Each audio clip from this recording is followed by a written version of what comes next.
জানেন দোস্ত, আমি শুভঙ্কর ফোর্স ফিউচার ইউটিউব চ্যানেলে তোমাদের আবারও স্বাগতম জানাই। তো একটা ভাই লাগাতার কমেন্ট করে যাচ্ছিল যে দাদা প্যারামিলিটারি বা ইন্ডিয়ান আর্মি যে কোনোতে যাও, তো সেক্ষেত্রে এনসিসির কী ভূমিকা থাকে বা এনসিসি কীভাবে করব এবং এনসিসি করার পরে কীভাবে সেটাকে কাজে লাগাবো। তো এনসিসি নিয়ে পুরো আমি বিষয়টা তোমাদের সাথে আলোচনা করি। ভিডিওটা ভালো করে শোনো এবং আমার ব্যাকগ্রাউন্ডের দিকে ধ্যান দিও না, কারণ ব্যাকগ্রাউন্ড আমার দেখতে পাচ্ছ পাহাড় পর্বত আছে, ঠিক আছে? তো ব্যাকগ্রাউন্ডের দিকে ধ্যান না দিয়ে আমি যেটা বলছি ভালোভাবে শোনো, যে এনসিসিটা কীভাবে করব, কীভাবে জয়েন করব এবং এটা কীভাবে কাজে লাগাবো, এবং বিশেষ করে এসএসসিডিতে কীভাবে কাজে লাগাবো, আর ইন্ডিয়ান আর্মি বা অগ্নিবীর যেটা আছে তাতে আমি কীভাবে কাজে লাগাবো সেটা আমি বলবো।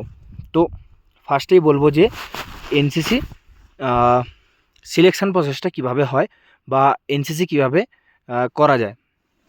তো প্রথমে বলি যে এনসিসি সেইভাবে কিন্তু করা যায় বলতে হয় স্কুলে করা যায়, না হয় তোমার কলেজে করা যায়, এবং বিশেষত যেটা হয় সেটা হচ্ছে তোমার কলেজে করা যায়, ঠিক আছে? এটা মাথায় রাখো। এইবারে বলি স্কুলে কোন কোন করা যায়, ঠিক আছে? স্কুলে কীভাবে করা যায়। তো স্কুলে তোমাকে প্রথম থেকেই খবর নিয়ে রাখতে হবে যে এই স্কুলে এনসিসি আছে কি না, এই স্কুলে কোন কোন সার্টিফিকেট পর্যন্ত হাইয়েস্ট করা যায়। তো এনসিসিতে প্রথমেই বলি 3টে সার্টিফিকেট থাকে, এ, বি এবং সি, ঠিক আছে? তো 3টে সার্টিফিকেট থাকে। তো বেশিরভাগ স্কুলে এনসিসি এ এবং এনসিসি বি পর্যন্ত করা যায়, ঠিক আছে? এইবারে বলি এনসিসি এ কারা করতে পারে। এনসিসি এ তারাই করতে পারবে যারা হচ্ছে ক্লাস 5 থেকে 8 পর্যন্ত পড়বে, তারাই এনসিসি এ করতে পারবে, ঠিক আছে? এটা গেল। এবারে বাকি রইল সেকেন্ড, এনসিসি বি কারা করতে পারবে স্কুলের মধ্যে। এনসিসি বি কারা করতে পারবে, যারা ক্লাস 10 থেকে 12 পর্যন্ত করবে তারা এনসিসি বি করতে পারবে। এইবারে একটা প্রশ্ন মাথায় জাগবে যে দাদা আমি এনসিসি এ তো করিনি, তো আমি এখন ক্লাস 10-11-এ পড়ছি, তো এনসিসি আমি বি করতে চাই। তো একটাই কথা বলি, এনসিসিতে ডাইরেক্ট তুমি কিন্তু বি করতে পারবে, এ না করে ডাইরেক্ট তুমি বি করতে পারবে। এইবারে আবারও একটা কোশ্চেন জাগবে যে দাদা আমি এ করিনি, ডাইরেক্ট বি করলাম, তো এ বির দুটো কি একসাথে সুবিধা নিতে পারবো, বা যাদের কাছে এও আছে এবং বিও আছে তো তারা কি দুটোই সুবিধা নিতে পারবে? না। এটার উত্তর হচ্ছে যে না। এটার উত্তর হচ্ছে যে তুমি যে কোনো একটা সার্টিফিকেটের সুবিধা নিতে পারবে, ঠিক আছে? এনসিসি এ থাক, বি থাক বা সি থাক, তোমার যেটাই থাকুক না কেন তুমি সেটার একটা সুবিধা নিতে পারবে। তুমি বি যদি অ্যাপ্লাই করো তাহলে বির সুবিধা নিতে পারবে, এবং সুবিধাগুলো আমি লাস্টে বলছি কী কীভাবে সুবিধা নেব। এরপরে বলি এনসিসি সি। এনসিসি সি কিন্তু মূলত তোমার হচ্ছে না তোমার স্কুলে করা যায়, বেশিরভাগ ক্ষেত্রে স্কুলে কিন্তু করা যায় না, ঠিক আছে? NCC C. এইবারে এনসিসি সি করতে গেলে তোমাকে কলেজেই করতে হবে, ঠিক আছে? তো এবারে হয়তো ধরো একটা ছেলে ক্লাস 12 পর্যন্ত কোনো কিছুই করেনি, তো ফার্স্ট ইয়ারে গিয়ে কোনো কলেজে যে কোনো পাস বা অনার্সে ভর্তি হলো, তো সেক্ষেত্রে গিয়ে সেই ছেলেটা এনসিসির জন্য সিলেকশান নিল। তো সিলেকশান প্রসেসটা কী হবে, যে কোনো স্কুলের ক্ষেত্রে বা কলেজের ক্ষেত্রে সিলেকশান প্রসেসটা কী হয়, আমি 2 টাইমস এনসিসি কোয়ালিফাইড, আমি 2বার কিন্তু সিলেকশান নিয়েছিলাম। আমি স্কুল থেকে এনসিসি করেছিলাম, আবার কলেজে গিয়েও এনসিসি সিলেকশান নিয়েছিলাম, ঠিক আছে? এইবারে বলি যে সিলেকশান প্রসেসগুলো কেমন হয়। প্রথম ক্ষেত্রে যেটা চেক করা হয় সেটা হচ্ছে যে হাইট চেক করা হয়, ঠিক আছে? এবং হাইটটা যে মিলিটারি যেমন নেওয়া হয় যে 170 সেমি, 170 সেমি কিন্তু নেওয়া হয় না, ঠিক আছে? সেক্ষেত্রে কোনো জায়গায় 165 করা হয়, কোনো জায়গায় 162, এবং মেয়েদের আরও কম করা হয়, ঠিক আছে? প্রথমে হাইট মাপা হবে। এরপরে বলি হাইট মাপার পরে যেটা হয় তোমার হচ্ছে গ্রাউন্ড থাকে, যেমন আর্মির 1600 মিটার হয়, 1600 মিটারের মতো গ্রাউন্ড থাকে, আবার অনেক ক্ষেত্রে 1 কিলোমিটারই রানিং হয়, ঠিক আছে? তো আরেকটা কী হয় যে অনেক ক্ষেত্রে কী হয় তোমার দুটো ইট রেখে দেবে, ঠিক আছে? 12 মিটার প্রায় 6 মিটার দূরত্ব, তো 1 মিনিটে 12 বার টাচ করতে হবে, এই দিক একবার এই দিক একবার, 2 দিক করে, ঠিক আছে? এইভাবে চেক করা হয়। এটা একটা প্রসেস বললাম। তো অনেক কলেজে কিন্তু করা হয় না, আবার অনেক কলেজে শুধুমাত্র হাইট এবং রানিং দেখেই নিয়ে নেওয়া হয়। এরপরে কি বলি, এর সাথে আবার কি করা যেতে পারে, এর সাথে তোমার পুশ আপস নেওয়া হয়, ছেলেদের জন্য পুশ আপস, মেয়েদের কিন্তু কোনো পুশ আপস নয়, ঠিক আছে। ছেলেদের জন্য পুশ আপস এবং বিম, বিম বলতে অর্থাৎ 10 বার তোমাকে বিম করতে হবে, তবে গেলে তুমি সিলেকশন পাবে। এরপরে কি বলি, অনেক ক্ষেত্রে ভ্যারি করে তোমার স্কুল বা কলেজের সিটের ওপরে, যে একটা স্কুল বা কলেজে তুমি হার্ডলি হয়তো ধরো তোমার স্কুলের সিট আছে 70 জন ছেলে তোমার কি বলবো এনসিসি করতে পারবে। তো সেক্ষেত্রে কি হয়, তোমার এনসিসি সিলেকশানটা আরও টাফ করা হয়, ঠিক আছে। এটা বললাম। এরপরে বলি যে এনসিসি যখন আমি সিলেকশান হয়ে গেলাম, তো সিলেকশান হয়ে যাওয়ার পরে খরচ কী হবে, কীভাবে কি করব না করব। তো এনসিসি মূলত যারা শেখায় তারা হচ্ছে যে এনসিসি তোমার উপরে যারা হবে তারা হবে সিনিয়র, মানে তুমি হয়তো ফার্স্ট ইয়ারে ভর্তি হয়েছো, তারা হয়তো থার্ড ইয়ার কমপ্লিট হয়ে গেছে, তারা এনসিসি সি সার্টিফিকেট কমপ্লিট হয়ে গেছে এবং তারাই তোমাকে কিন্তু শেখাবে প্রথম, ঠিক আছে। কিন্তু যদিও তোমার একজন টিচার থাকবে স্কুল বা কলেজে, যে থাকবে তোমার এনসিসির হেড, ঠিক আছে। তো এটুকুই ব্যাপার, এটুকু সিলেকশান পর্যন্ত বুঝে নিয়েছো। এরপরে বলি এনসিসির মানে যখন তুমি করতে থাকবে তখন কি হবে, তো যে এনসিসি তুমি করলে প্রথম বছর ফার্স্ট 2 বছর করবে, ডাইরেক্ট তোমার বি হবে, ঠিক আছে, এ আর হবে না কলেজে। তো তারপরে কি হবে, তোমার হবে সি, ঠিক আছে। তো এবারে কীভাবে তোমার হচ্ছে মানে এইগুলো করা হয়, মানে পাস করবে বি সি সার্টিফিকেট, অনেকে তো ফেল হয়ে যায়, তো পাস কীভাবে করবে। তো এটা বলি যে এনসিসি করার জন্য তোমাকে প্রথমে যে কোনো পরীক্ষার জন্য তোমাকে প্রথমে ড্রিল শেখাবে, ঠিক আছে। ড্রিল বলতে সাবধান, বিশ্রাম, তেজ চাল, ধীরে চাল, ওগুলো যখন মানে এনসিসি করবে তখন তোমাকে বোঝানো হবে এবং তোমার ড্রেসিং সেন্সের ওপর বেশি ধ্যান দেওয়া হবে। তুমি কীভাবে ড্রেসটা পরছো, মানে ওই বর্দিটা তুমি কীভাবে পরছো তার উপরে বেশিভাবে ধ্যান দেওয়া হবে। তো এইগুলোই হচ্ছে এনসিসিতে প্র্যাকটিক্যালি শেখায়। এরপরে কি বলি, তোমাকে হচ্ছে মানে থিওরিটিক্যাল বা তোমাকে হাতে কলমে কী শেখাবে। তো হাতে কলমে শেখাবে যে আমি যেটা শিখেছিলাম, তো দুশ্মনকে কিভাবে মারতে হয়, আমরা দুশ্মনের চোখে কেন পড়ি, ঠিক আছে, কোন রাইফেল ইউজ করা হয়, কোনটা কত দূর রেঞ্জ আছে। তো এইগুলো মানে শুধুমাত্র হাতিয়ার থেকে শুরু করে তোমার ড্রেসিং সেন্স, তোমার সাবধান বিশ্রাম, এই সমস্ত কিছু কি বলবো তোমার হচ্ছে শেখানো হয়। তো এর জন্য আমি একটা বই রেকমেন্ড করব, যারা এনসিসি সিলেকশান হয়ে গেছে অলরেডি তাদের জন্য আমি একটা বই নিচে আমি একটা ডেসক্রিপশানে রেকমেন্ড করে দেবো, প্রায় 200 থেকে 300 টাকার মধ্যে হয়। ওটার মধ্যে সমস্ত কিছু তুমি কোশ্চেন পেয়ে যাবে, ঠিক আছে। তো ওটা বি এবং সি দুটোরই জন্য। এরপর একটা কি কথা বলি যে এর পরীক্ষা কীভাবে হয়, তো এটা টোটাল আমার সময়ে হতো 500 মার্কের পরীক্ষা, ঠিক আছে। তো 500 মার্কের মধ্যে 150 মার্ক হতো ড্রিল, মানে এই সাবধান, বিশ্রাম, তেজ চাল, ধীরে চাল, স্যালিউট, রাইফেল নিয়ে স্যালিউট যেটাকে বলা হয়, সালামি শট, এইসব নিয়ে, ঠিক আছে। এটা হলো 150 মার্ক এবং 350 মার্ক থাকবে তোমার হচ্ছে থিওরিটিক্যাল, মানে তোমার হাতে কলমে। এবং একটা কথা বলি যে আমি নিজেও পাস করেছি, ঠিক আছে। আমি মাত্র এনসিসির জন্য 6 থেকে 7 দিন করে পড়েছিলাম, ঠিক আছে।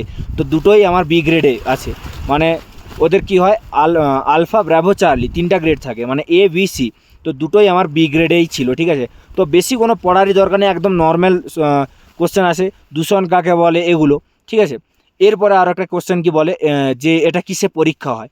তো পরীক্ষা কিন্তু আর্মির মতোই হবে, ঠিক আছে। আমি আর্মির আন্ডারে করেছিলাম, তো পরীক্ষা কিন্তু আর্মির আন্ডারেই হবে। তো পরীক্ষাগুলো কেমন হয়, ধরো একটা হিন্দিতে লেখা আছে যে তোমার হয়তো দূষণ কাকে বলে এটা লেখা আছে, ঠিক আছে। তুমি হয়তো তুমি এটা পড়ে বুঝতে পারছো। হিন্দি যদি না শিখে থাকো, অবশ্যই আমার চ্যানেলে আমি ভিডিও বানিয়ে রেখেছি, যেটা তোমার এসএসসি জিডির পরীক্ষার জন্য কাজে লাগবে।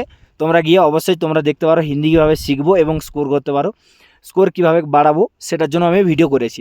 তো এবারে কি বলি, তোমাকে হয়তো একটা লেখা আছে তুম কাহা যা রহি হো, এটা হয়তো ধরো একটা লেখা আছে এক্সাম্পল, কিন্তু তুমি হিন্দি লিখতে পারছো না। আমি নিজেই কিন্তু হিন্দি লিখতে পারি না, ঠিক আছে। তো এনসিসি পরীক্ষাটা কীভাবে পাস করেছিলাম, তো পরীক্ষাটাতে কিন্তু তোমাকে রোমান হরফে লিখতে হবে। যেমন তুমি হোয়াটসঅ্যাপে টাইপিং করো, হোয়াটসঅ্যাপে বা কোনো মেসেঞ্জারে বা যে কোনো মেসেজে যে তুমি লেখো না তুম, TUM, তুম, কাহা, KAH, কাহা, এরকম করে যে লিখো, ওইটাই কিন্তু তুমিভাবে লিখে তুমি পরীক্ষায় পাস করতে পারো, ঠিক আছে। তো এরপরে আরও একটা প্রশ্ন জাগে যে দাদা আমি হয়তো ধরো স্কুল কলেজে আমি একটা করলাম, মানে স্কুলে আমি বি সার্টিফিকেট পর্যন্ত করে নিয়েছি ক্লাস 12 পর্যন্ত, কিন্তু আমার স্কুলে সি করানো হয় না। তো তখন আমি কি করব, তখন তোমাকে কি করতে হবে, তোমার হয়তো ধরো 55 বেঙ্গল ব্যাটালিয়ান, ধরো তমলুক, ঠিক আছে, 55 বেঙ্গল ব্যাটালিয়ন তমলুক আছে। তো তোমাকে কি করতে হবে, তুমি যদি এনসিসিকে নিয়ে সিরিয়াস হয়ে থাকো, তো ওই 55 বেঙ্গল ব্যাটালিয়নের আন্ডারে যে কলেজ আছে সেই কলেজের মধ্যে তোমাকে হচ্ছে অ্যাডমিশান নিতে হবে, এবং তারপরে তুমি 1 বছরের মধ্যে তুমি কিন্তু সি বের করাতে পারবে, ঠিক আছে, এনসিসি সি বের করাতে পারবে, ঠিক আছে। এরপরে কি বলি, যেটা হচ্ছে মেন বিষয়, আমি সব কিছু করে নিলাম, এনসিসি বি সি সব কিছু করে নিলাম।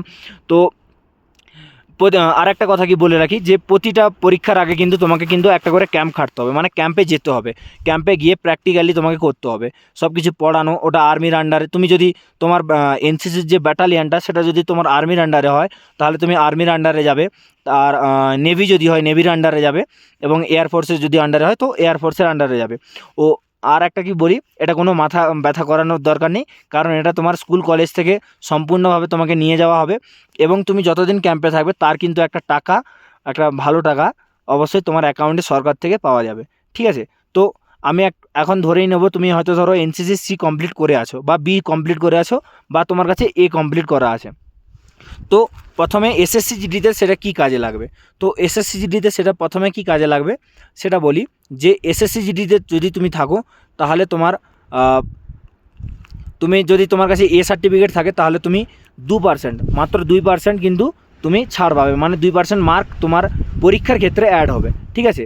তো 2% মানে এখন 160-এর পরীক্ষা হচ্ছে, তো 160-এ 2% কত হয় তোমরা অবশ্যই কমেন্ট করো। যদি আমার কাছে এ সার্টিফিকেট থাকে তাহলে আমি কত মার্ক এক্সট্রা পাবো, তো সেটা তুমি কমেন্ট করো। আর সেকেন্ড থাকলো, যদি তোমার কাছে বি সার্টিফিকেট থাকে তাহলে তুমি কত মার্ক পাবে।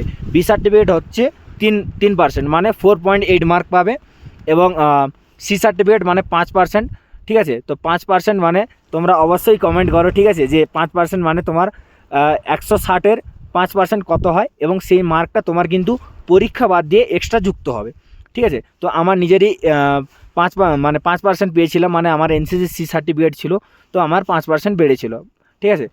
তো কমেন্ট করো 5% মানে আমি কত মার্ক এক্সট্রা পেয়েছিলাম, ঠিক আছে। এইটা গেল। এরপরে কি বলি, যে এনসিসি যে ইন্ডিয়ান আর্মির ক্ষেত্রে কি ছাড় আছে।